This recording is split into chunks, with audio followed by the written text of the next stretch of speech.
साथियों सलाम नमस्ते सत श्री अकाल और जय भीम जोहार। साथियों बहुत चंद लोग अब रह गए हैं। हिंदी शब्द न दुर्लभ, अब दुर्लभ है कुछ लोग जिनके अंदर संवेदनाएं हैं, जिनके अंदर मनुष्यता है, जिनके अंदर जन अधिकार को लेकर एक जज्बा है और जो घबराते नहीं न किसी केस से न किसी मुकदमे से। और इनमें लड़कियों की तादाद भी अब कम नहीं है। वो बात लोग कहते हैं ना कि मरियम, सीता, दुर्गा, तो आज भी सीता है, मरियम है, दुर्गा है, फातिमा है। बस नज़र की ज़रूरत है। आप नज़र तो दौड़ाइए, निगाह सही जगह लगी अगर तो आपको ऐसे लोग, ऐसी शख्सियतें मिल जाती हैं।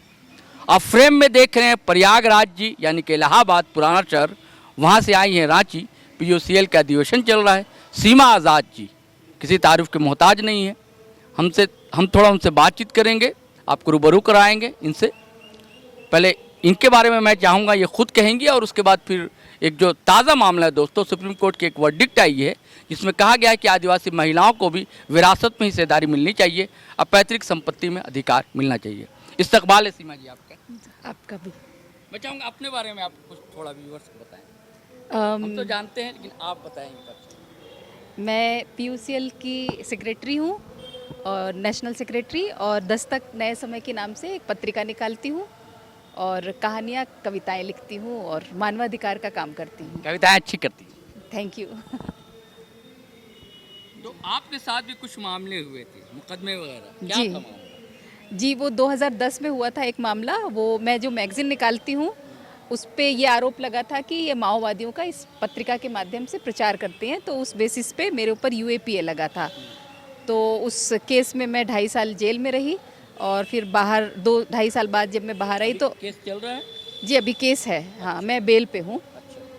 और अभी हाल ही में 2 साल पहले NIA ने फिर से हमारे यहाँ छापा मारा और फिर उन्होंने कहा कि वो माओवादियों के रिक्रूटमेंट नहीं, उन्होंने दूसरा शब्द कहा कि माओवादियों को फिर से जो है वो खड़ा करने का ऑर्गेनाइजेशन, उसका ये और अभी एक और कुछ मामला आया था हाँ ना? वो NIA वाला ही, वहाँ रेड हुई थी हमारे यहाँ। उसके बाद हमें पूछताछ के लिए बुलाया गया।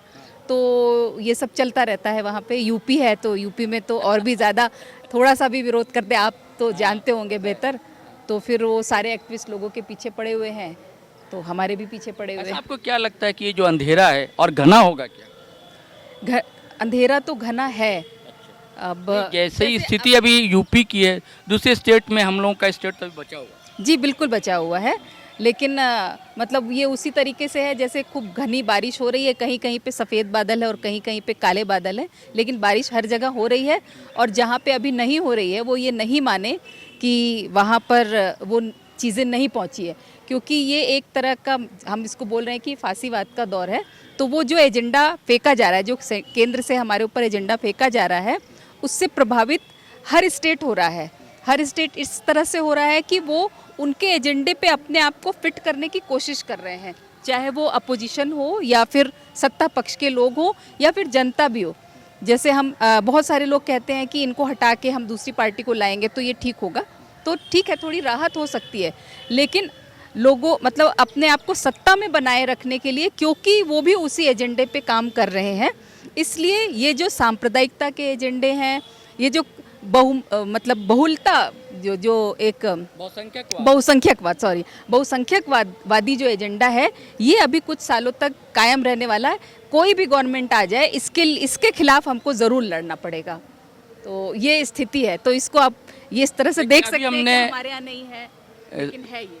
सीनियर राइटर हैं, साहित्यकार हैं बड़े, रविभूषण जी। अभी जश्न का आयोजन हुआ था, इसी कैंपस में हुआ था, SDC में साथियों हम लोग हैं अभी रांची में।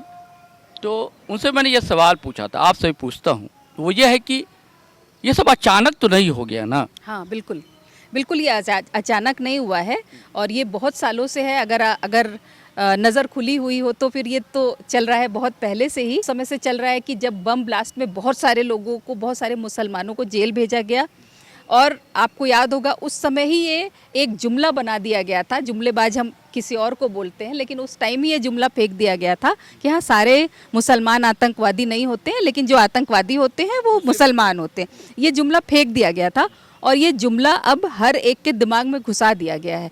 तो इस जैसे 84 में एक जुमला चला था कि आपने किसी सिख फकीर को देखा है क्या? हाँ ठीक है, तो इस तरह के जुमले सबके दिमाग में बिठा दिए जाते हैं और फिर वो काम करने लगते हैं धीरे धीरे।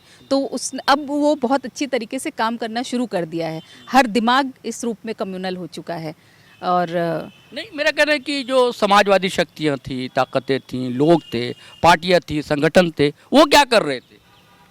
वो उनको वो तो जो कर रहे थे वो कर रहे थे, लेकिन उन्होंने शायद उस समय इस चीज़ को बहुत समझा नहीं कि इतना तेज अटैक हमारे ऊपर होने वाला है, ये समझा नहीं। और अब ये स्थिति है कि जो हमें राइट्स मिले हुए थे, जो प्रोटेस्ट करने के इस तरह के, वो भी अब हमसे छीन लिए जा रहे हैं। तो अभी हम लोग जो डिस्कशन कर रहे हैं यहाँ पे PUCL के तहत जो कर रहे हैं, वो इन्हीं सब मुद्दों पे बात कर रहे हैं कि अभी तक हमें जो प्रोटेस्ट करने के जो अधिकार मिले हुए थे वो भी क्योंकि हमसे छिन गए, हम प्रोटेस्ट भी अब नहीं कर सकते हैं, इतना हमें किनारे ढकेल दिया गया है।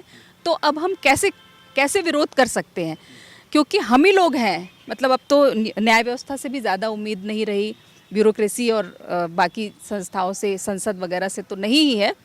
तो अब कौन वो शक्ति बची हुई है जिससे उम्मीद कर सकते हैं? तो वो सिविल सोसाइटी, जनता की ही शक्ति है जो कि प्रोटेस्ट करके, आवाज़ उठा के, बोल के, लेकिन किसी भी तरीके से वो ये जता सकता है कि हम इसके विरोध में और ये गलत हो रहा है। तो जिस दिन ये भी रुक जाएगा उस दिन फिर मतलब बहुत घना अंधेरा छा जाएगा। तो हम सबकी यही कोशिश होगी, आपकी भी शायद यही कोशिश है इसके माध्यम से कि इस अंधेरे को और घना होने की बजाय इसको और बादल हटाने का जो है कुछ उपाय किया जाए। एक और सवाल है, मैं आपसे इसलिए बात नहीं कर रहा हूँ कि आप स्त्री हैं, मनुष्य हैं, इसलिए बात कर रहा हूँ, लेकिन सवाल है स्त्री से जुड़ा हुआ। वो सवाल ये है कि आदिवासी बहुल राज माना जाता है और आदिवासी के लिए झारखंड अलग हुआ, गठन हुआ इसका। हालांकि छत्तीसगढ़ में भी आदिवासी हैं, बस्तर में क्या हो रहा है आपको पता है, हसदेव में क्या हो रहा है आप जानती हैं। लेकिन एक बड़ा फैसला सुप्रीम कोर्ट का आया है, वो फैसला ये है कि आदिवासी महिलाओं को अब संपत्ति में अधिकार दिया जाए और जो विरासत है उसमें भी उनकी हिस्सेदारी हो। इस फैसले को कैसे देखो? मतलब इसमें एक लाइन में मैं नहीं कह सकती हूँ कि ये अच्छा और बुरा फैसला है, मैं थोड़ा विस्तार में इसको बोलना, क्योंकि ये फैसला आया है, ये फैसला अच्छा फैसला है कि उनको संपत्ति, मतलब एक नज़र में ये बहुत अच्छा फैसला है। ये उसी तरह का अच्छा फैसला है जैसे कि और 3 तलाक के मामले में बोल दिया गया मुस्लिम औरतों को कि ये उनके लिए बहुत भला हो गया है। तो ऐसे देखा जाए, ऊपरी तौर पे देखा जाए तो भला हो गया है, क्योंकि 3 तलाक वाला मामला था और भी बहुत सारे इस तरह के मामले, ये तुरंत मेरे दिमाग में आ गया। तो ये भी एक नज़र में देखने में बहुत अच्छा मामला लग रहा है।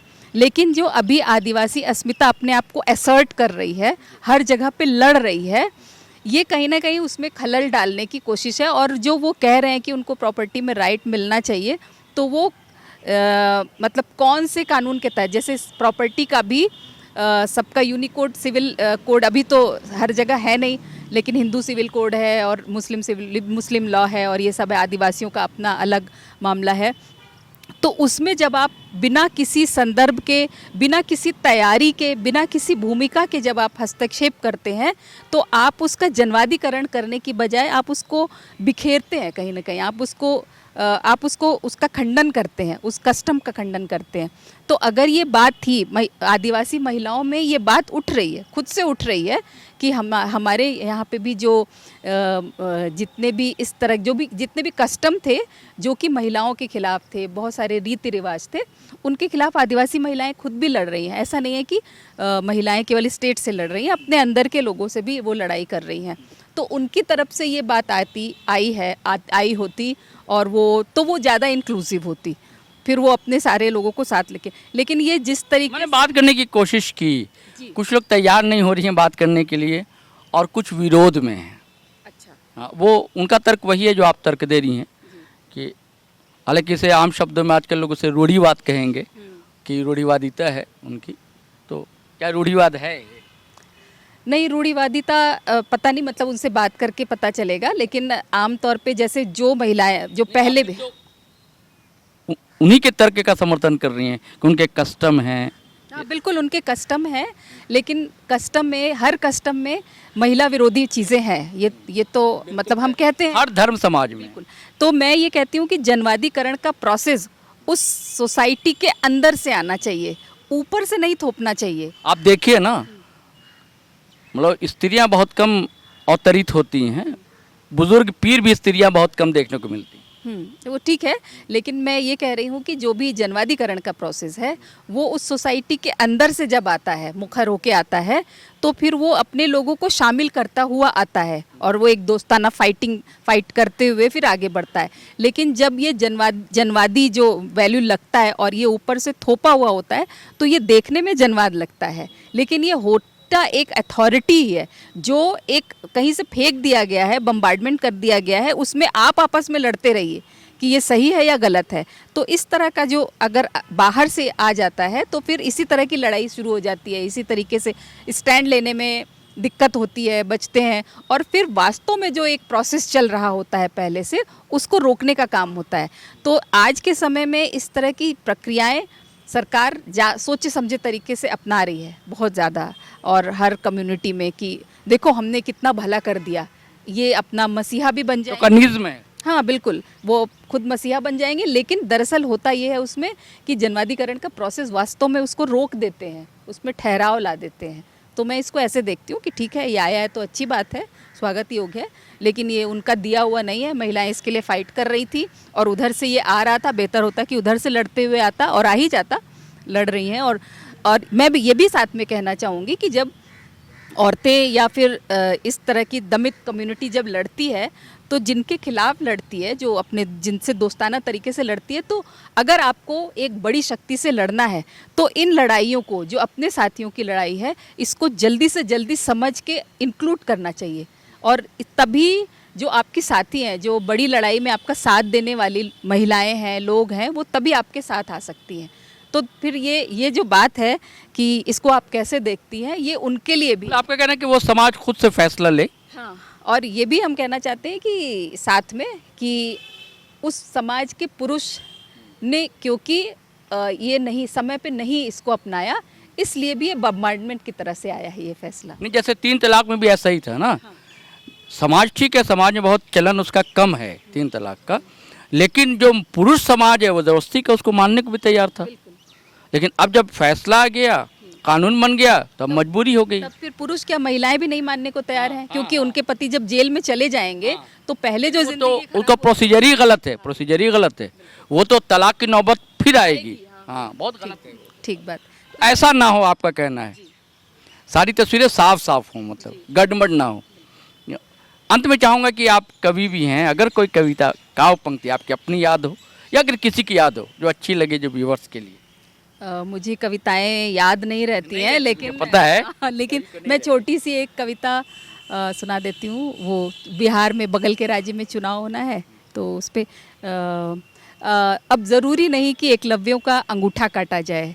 हाँ, अधिकार छीनने के लिए अब ज़रूरी नहीं कि एकलव्यों का अंगूठा काटा जाए, उंगली पे नीली स्याही का निशान ही काफ़ी है। क्या बात है, बहुत बहुत बहुत बहुत शुक्रिया आपका। Thank you. उंगली पर एक निशान ही काफ़ी है दोस्तों। अब देखिए एकलव्य कौन होते हैं। समय बड़ा तेज़ी से बदल रहा है और सीमा आज़ाद ने कहा है कि बादल जो है और घना हो रहा है। हम विदा लेते हैं आपसे, लेकिन जाने से पहले वही आग्रह गुजारिश करना चाहेंगे कि अगर आपने हमारा चैनल सब्सक्राइब नहीं किया तो ज़रूर कर लें, और सब्सक्राइब कर लिया है तो ज्वाइन बटन दबाना हरगिज़ ना भूलें, और वीडियो धड़ाधड़ फटाफट धनाधन शेयर करें, लाइक करें, कमेंट करें। आज्ञा दें, इजाज़त दें। जय हिंद, जय भारत।